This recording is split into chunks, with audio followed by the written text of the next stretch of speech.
Okay, good morning, everybody.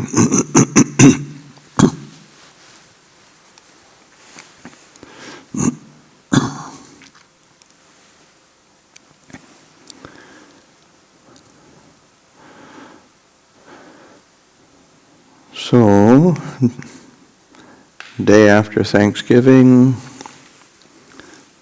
we had our Thanksgiving treat yesterday. Ajahn coming to give a talk.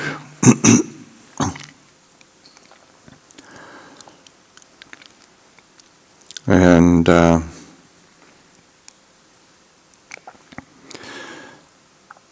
I've been, of course, using the four foundations of mindfulness as a basis for the various excuse me, talks and instruction that I've given, and mostly been focusing on mindfulness of the body, and I think that's very useful, very fruitful reminder of where to place our attention and put an emphasis in practice. But seeing as this is a 10-day retreat, I'm going to have to, will skip over some of the rest of the sutta. Of course, in the mindfulness of the body, there's the mindfulness. The last one was mindfulness of the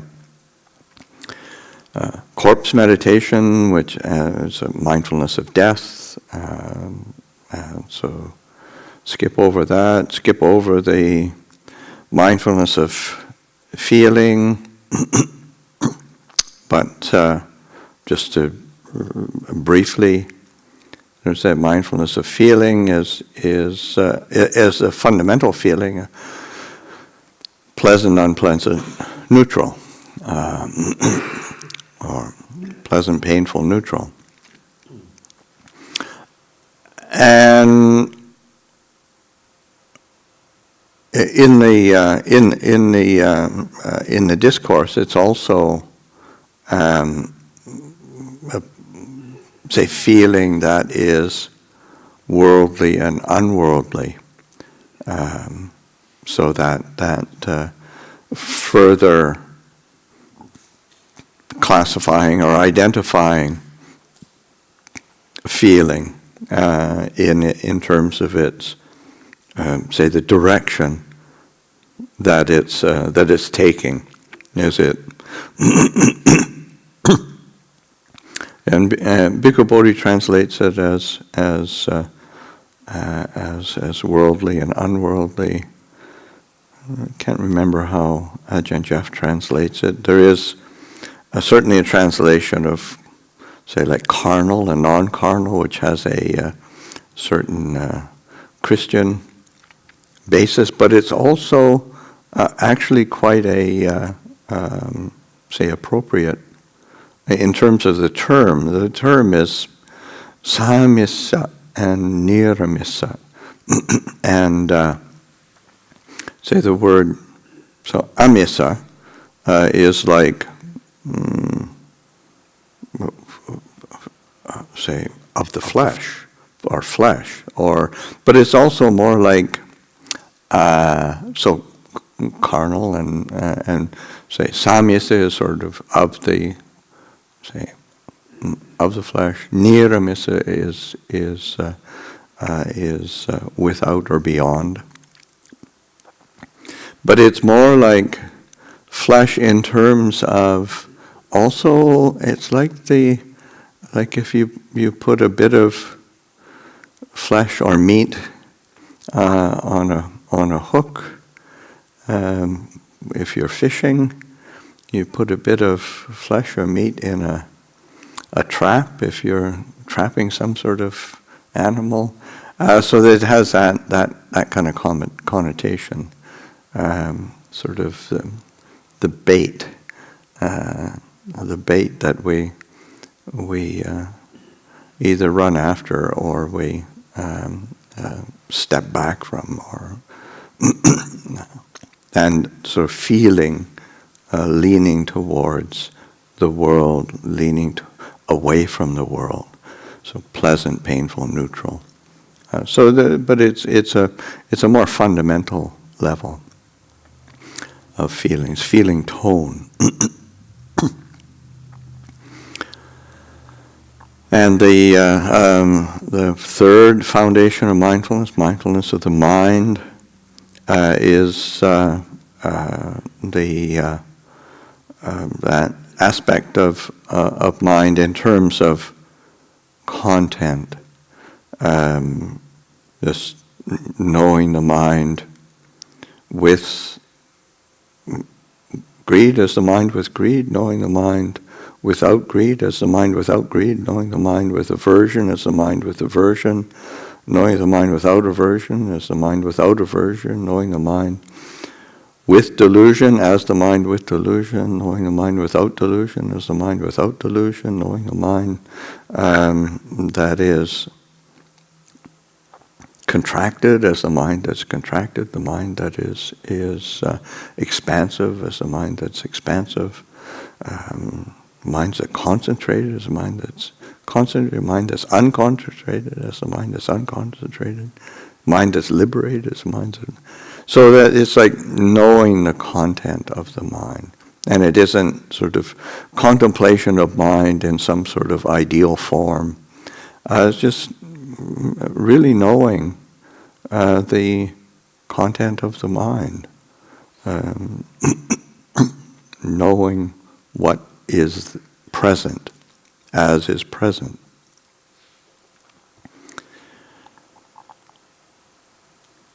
And then the last foundation of mindfulness is the foundation of Dhammanupassana, Satipatthana, so the contemplation of dhammas, and sometimes translated as mind objects, sometimes translated as phenomena.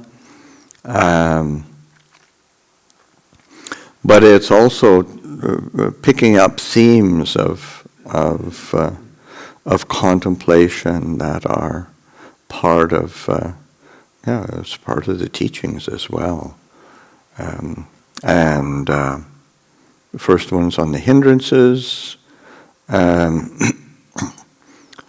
sense desire, ill will, sloth and torpor, restlessness, worry, skeptical doubt,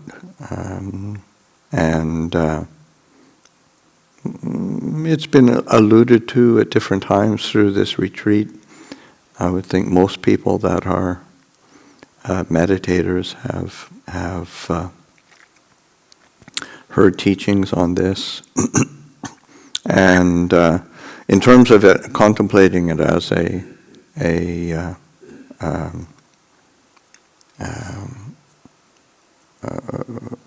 as a basis of the foundation of mindfulness, and contemplating it from one, its presence, but then also knowing its arising and then knowing its ceasing. The next one is the contemplation of the khandhas, the 5 khandhas. And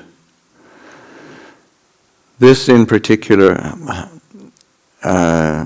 is a very fruitful avenue. That all of the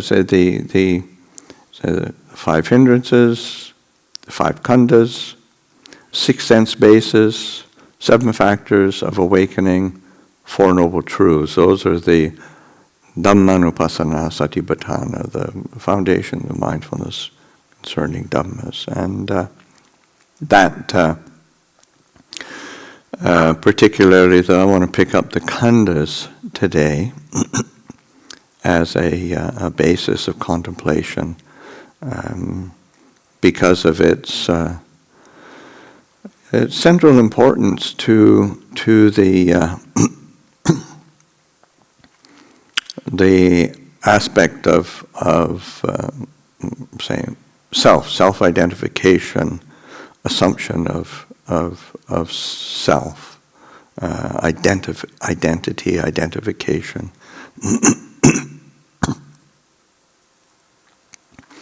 And the word khandha is something that, say, the Buddha himself described or used as a term, and it's peculiar to the Buddha. It wasn't the Buddha picked it up and used it as a spiritual term in aid of his teaching of the Dhamma right from the get-go,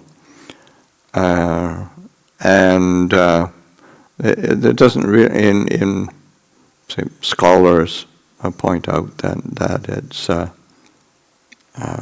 wasn't used in this context as a term in prior to the Buddha, and it doesn't. It has a very kind of pedestrian meaning in the sense of it just means. Oftentimes it's translated as aggregates, and it just means, because it's literal translation, sort of like bundles, heaps, piles. So it's a collection, and that is just how, as a and it's around function in terms of what are the five khandhas: form, so physical form, and of course extrapolate the body, but also it's more like physical form, feeling.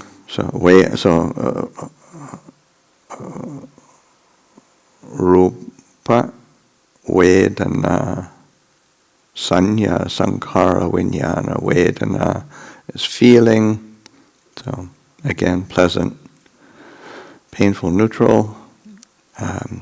Sanya is perception, memory, association. It's that part of the mind that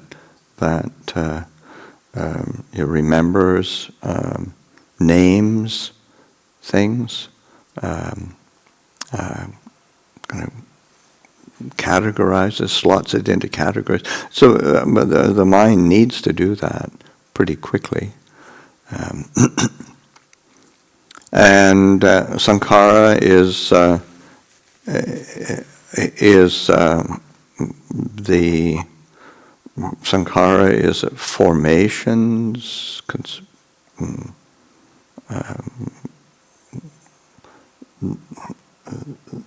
as an aggregate. It is what is.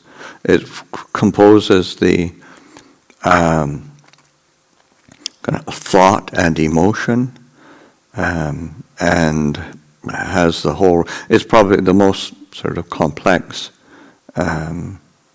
aspect of the five khandhas, and its characteristic is volition, intention. So that say like anger is a sankhara. It's a mental formation. Loving kindness is a mental formation. We intentionally or volitionally direct our attention to in a particular way, and elicits a certain thought, emotion. Mindfulness is a sankhara. So the range is quite extensive. Consciousness is your fundamental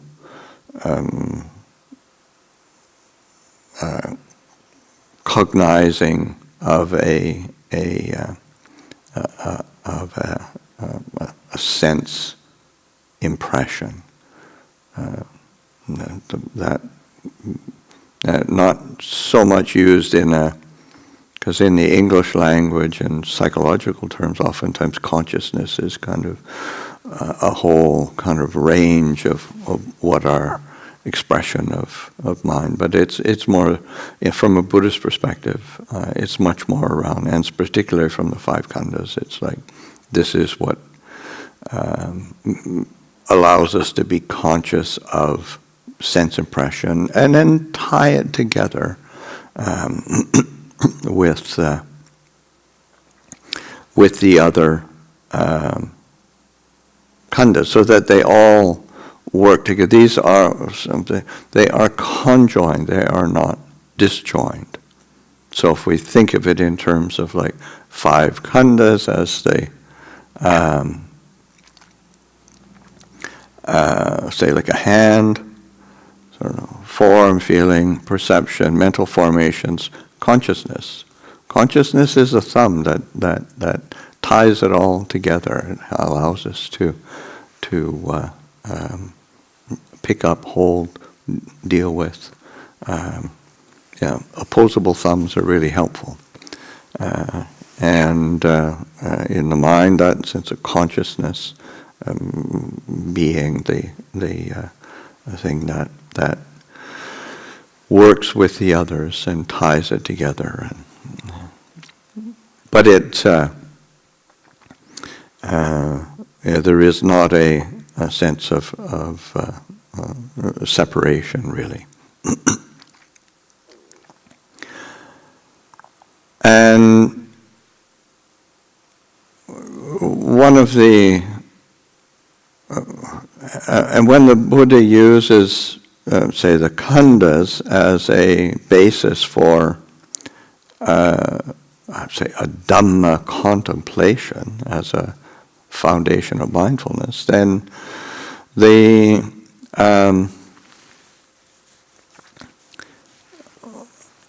term that comes up over and over again, and right from the very first discourse of the Buddhas, it is how the Buddha defines or summarizes, say, suffering. And I've mentioned it many times, so that the Buddha says over and over again, in terms of the purpose of his teaching, or what do I teach? I teach dukkha and the ending of dukkha. I teach suffering and the ending of suffering. And then when the Buddha describes what dukkha is, what suffering is, then of course there are various nuances at first, but the the summary that he wraps it all up with is that it is these five aggregates subject to clinging. So the panch upadana khandha. So these five khandhas that are subject to clinging, upadana. And upadana is translated attachment, clinging, but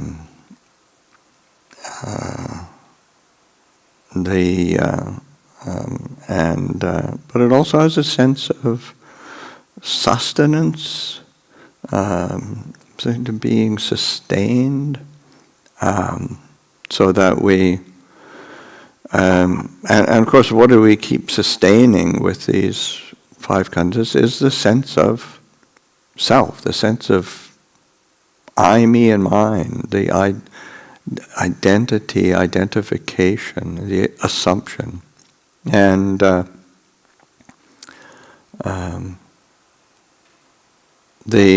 sense of upadana forming the basis of dukkha is important to be say reflecting, considering, how does that upadana, that clinging, that grasping take shape. And the Buddha points to four different types of clinging, of upadana, and the first being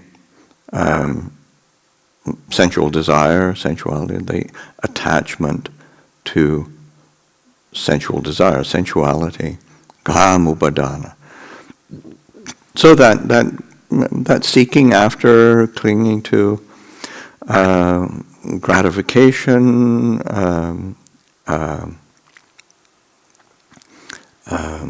seeking after stimulation, and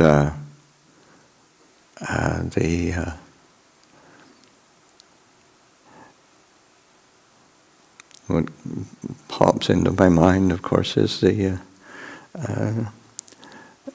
part of the line from the Declaration of Independence, of the life, liberty, and the pursuit of happiness, and thinking that's say as a foundation of the American kind of state, who's pursuing happiness. That's what we do. Of course, everybody does. And but this is the Buddha. This is not independence. That is clinging attachment to things that are ultimately suffering, dukkha, frustrating. So that chasing after there's of course we're dedicated to the pursuit. Do we ever actually get it? So that to be able to investigate that, to understand that, how that process works. What's the impulse? What's the object? Is any of it actually satisfying and ultimately peaceful? It keeps us off balance, really. So that attachment to sensual desire, the attachment to sila bhattupadana is the attachment to precept and practice, and that came up in a previous talk by one of the other Ajahns about the basis of stream entry and a realization of the first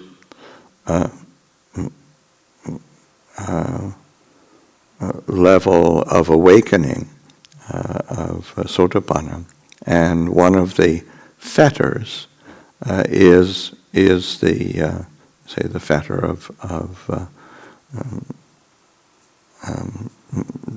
toward Silabhata Paramasa, the kind of assumption that, say, precept and practice, and it's got sometimes translated rites and rituals, but it's much more around that sense that if I just keep this certain practice, this certain way of doing things, this kind of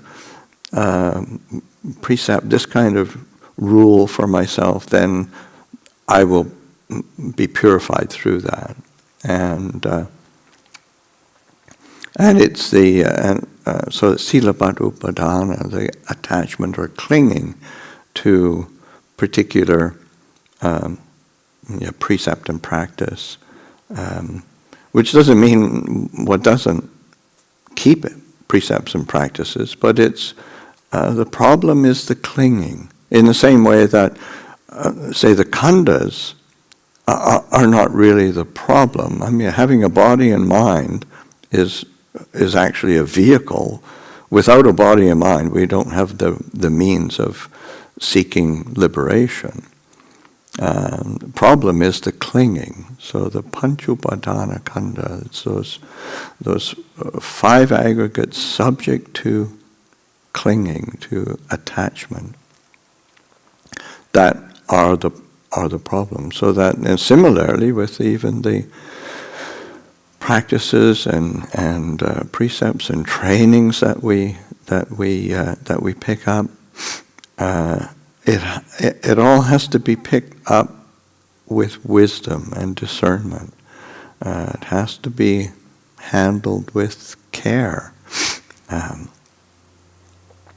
The third type of clinging is dittupadana. It's a clinging to views, and that those views, opinions, perspectives that we invest in as this is absolutely right, or this is absolutely wrong, or I am absolutely right because I have this view, or you are absolutely wrong because you have that view. That clinging to views is a source of not just internal dukkha, but the kind of strife and division and conflict in the world is so much just based on views and holding to those views, clinging to those views, being attached to those views, and assumptions of right and wrong around it, and that realize. This is why the Buddha is pointing to dukkha and cessation of dukkha, as opposed to trying to inculcate some particular stance or some particular perspective or view. If I could just get the Buddha's view on this, then I'd be okay. Well, no, not at all. You have to understand what views lead to suffering, what views lead to the cessation of suffering, and that is much more the important perspective to be considering and reflecting on. So the sense of view as a basis of clinging. And the last upadana, last basis of clinging, is what's called attavad upadana, and it's the clinging to the assumption of self. And it's important to recognize that attavad upadana, attavad is sort of like assumption, teaching even, or the perspective of, so the assumption of self, as opposed to, the Buddha doesn't say atta upadana, say attachment to self. He says it's attachment to the assumption of self, because the Buddha says over and over again that what we this self does not have a substantial foundation in existence. We assume it into being. We don't. It doesn't have a self-existent nature.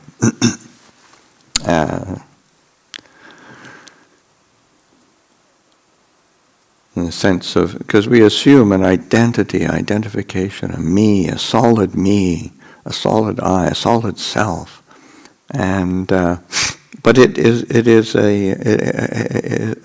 has a conventional reality, and it's useful, but it doesn't have a solid reality. And what comes to mind is a short sutta in the Samyutta where the bhikkhuni Vajira is sitting in seclusion in the forest, and Mara comes and planting the seed, and trying to plant the seed of doubt, of like, where does this being come from? What's the nature of this being? Where is it going? What is its nature? And Vajira is immediately kind of, this must be Mara, and asking this, because this what you talk about as a being and that has no basic essence to it. It's the same, and the image that she gives is using the image of chariot, in the sense of it's just a word, a term. A chariot doesn't have, once you take apart all the different bits of a chariot, take the wheels off, take the base off, take this. Where'd that chariot go? It didn't have. There is no sort of essence of chariot in that. So similarly, what we assume, attavadupa, we cling to an assumption of self, and of course it keeps us. It keeps us busy for a lifetime. Then we die, and then we do it again. And so I guess it has a function in that way. But other than that, it keeps us suffering. The Buddha gives a nice image of the that in the same way as a say a dog that is tied to a post, and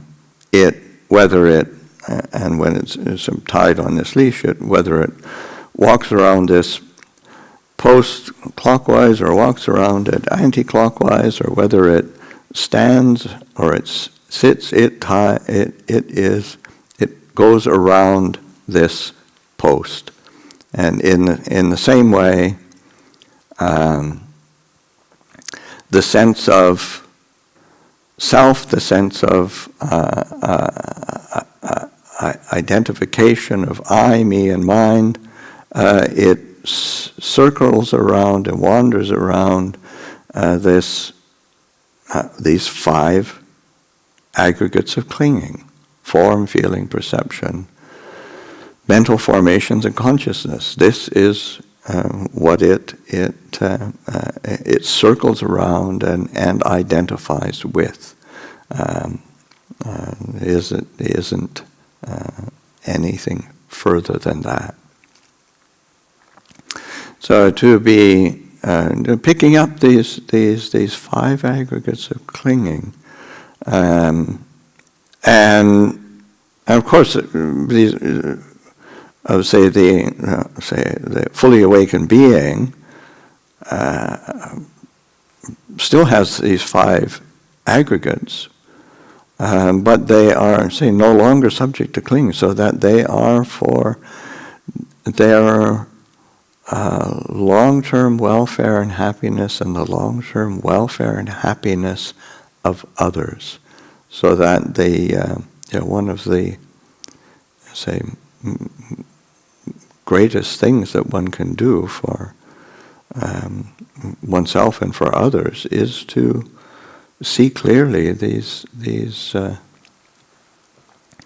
5 aggregates of clinging, and to find the ways to relinquish and have a sense of disenchantment toward these 5 aggregates of clinging.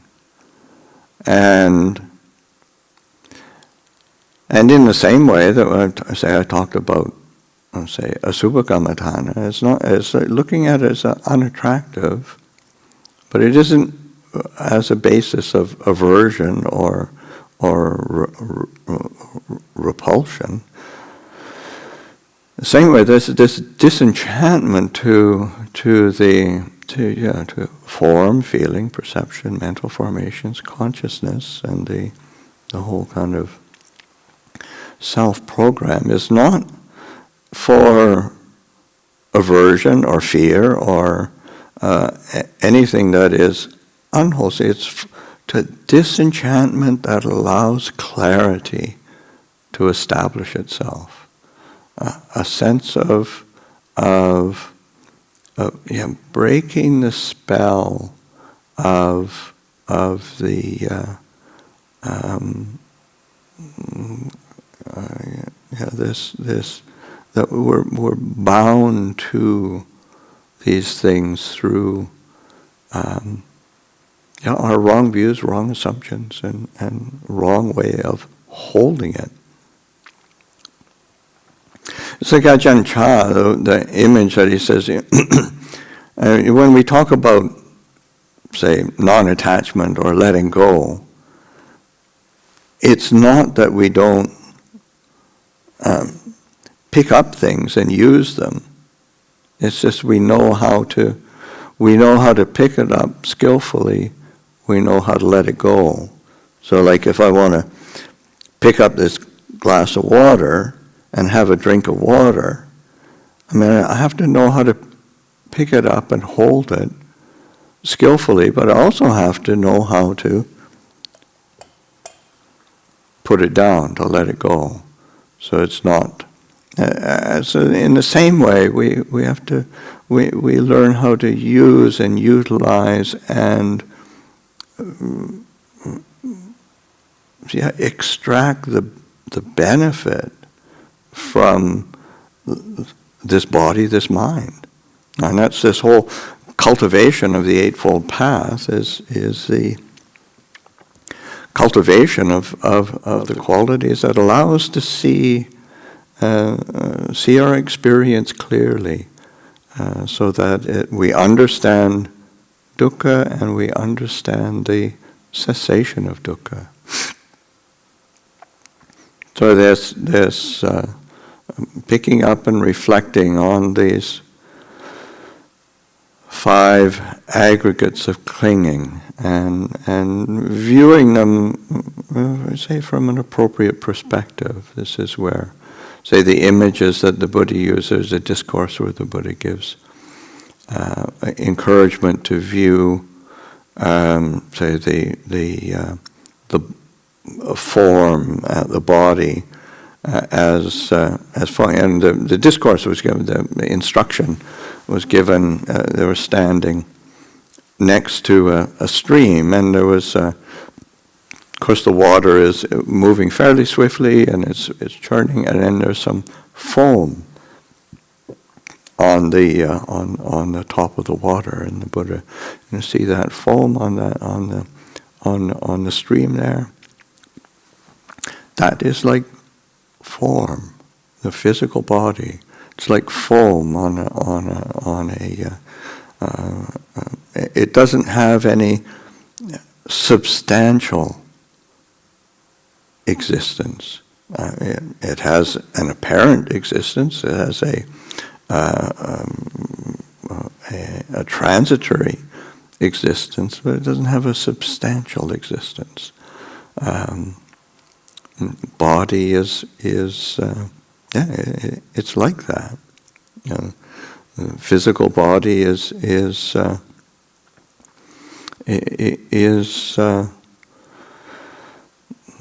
subject to aging, sickness, and death. It has is various conglomerates that bring about health and well-being, or its opposite. But its trajectory is always aging and death. And we might kind of, conceive, and certainly in human history, there's always this kind of a seeking of immortality, and seeking the fountain of youth and immortal life. All sorts of mythology and tales and stories, and you think, well, that's something really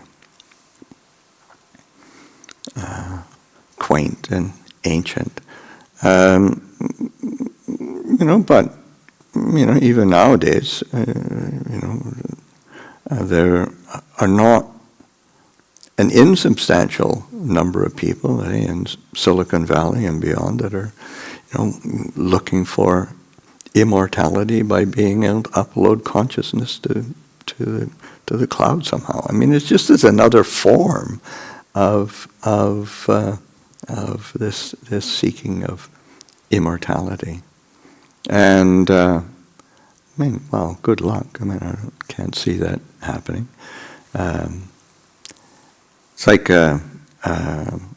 in Greek mythology, can't remember her name. It was the goddess of the dawn, and she fell in love with this Greek youth, and then petitioned Zeus to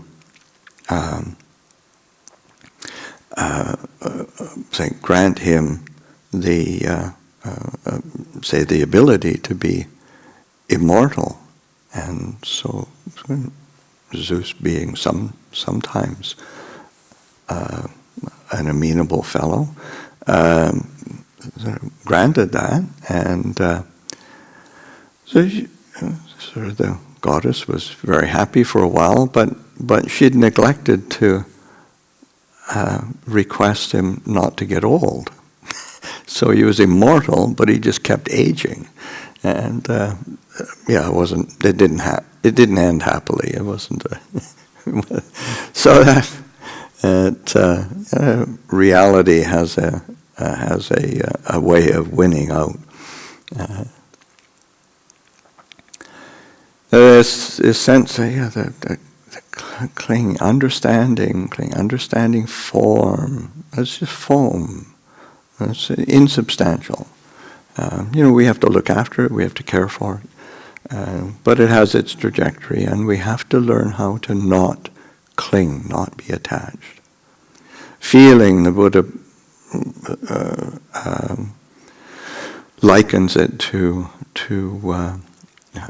bubbles. Say in a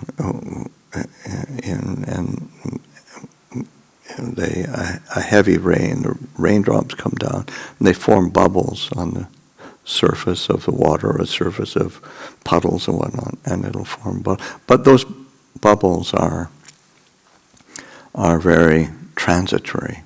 Similarly with feeling, there's this constant wash of pleasant feeling, painful feeling, neutral feeling, and it's constantly changing and has that insubstantial nature. Perception, sanya, perception, association, naming, giving importance to things. The Buddha likened it to in the hot season and being in out in the countryside in a desolate area, and then the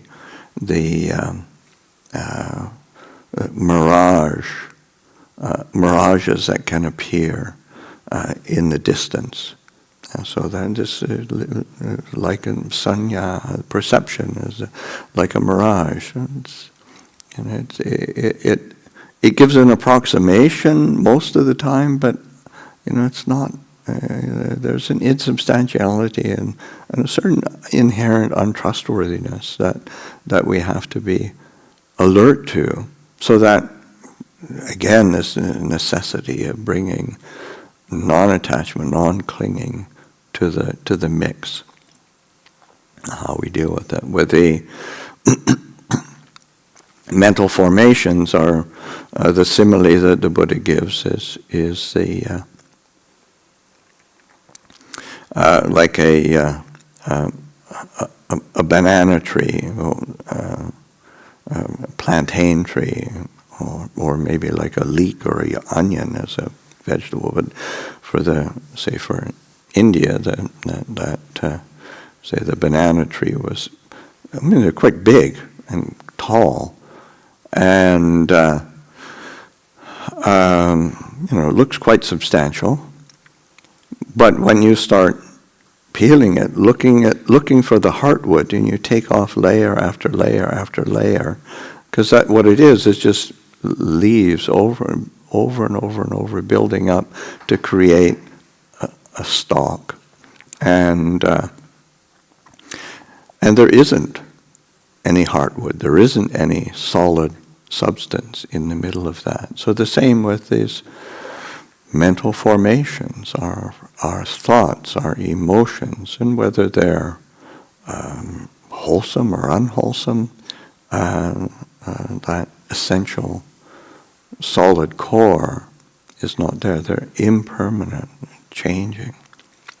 And consciousness is the image that the Buddha gives, is like as a conjurer's trick, kind of like a magic trick, where one makes something appear and then disappear, and it's just a sleight of hand that one's able to. So that consciousness does that. It's able to tie these things together, but then it's a bit slippery.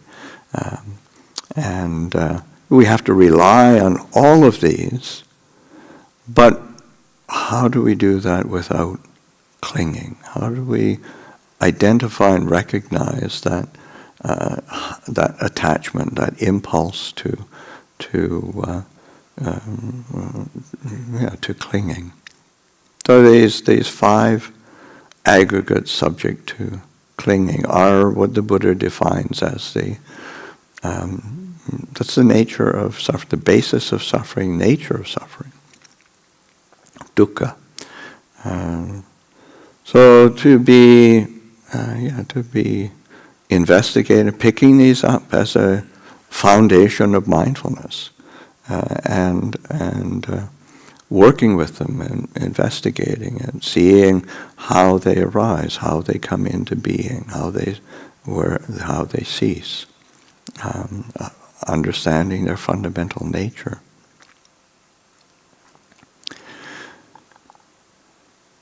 There's a discourse that I particularly like, and it's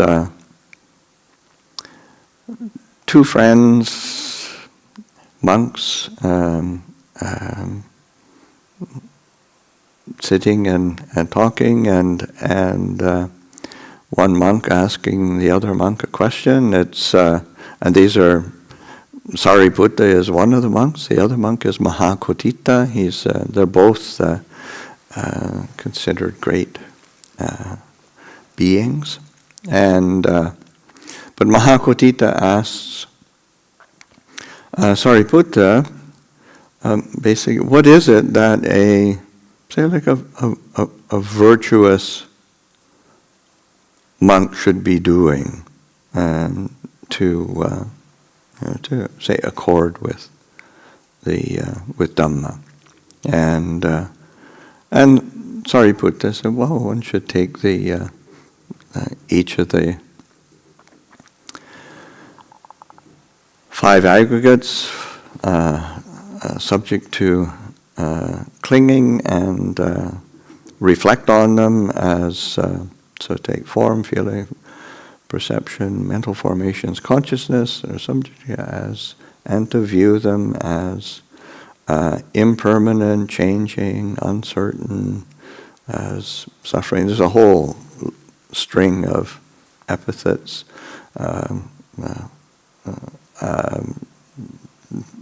but basically describe impermanent, unsatisfactory, not self. And he says that if one does that, if a virtuous monk or any virtuous being were to do that, it would be possible that they would realize stream entry, the first stage of awakening, that entering the stream of Dhamma, entering the stream of truth, which is an irreversible experience, and one's full awakening is assured. So then Mahakotita said, well, what should one who is a stream enterer, what should they be doing? And then Sariputta says, well, we should take form, feeling, perception, mental formations, consciousness, and contemplate them as impermanent, changing, uncertain, suffering,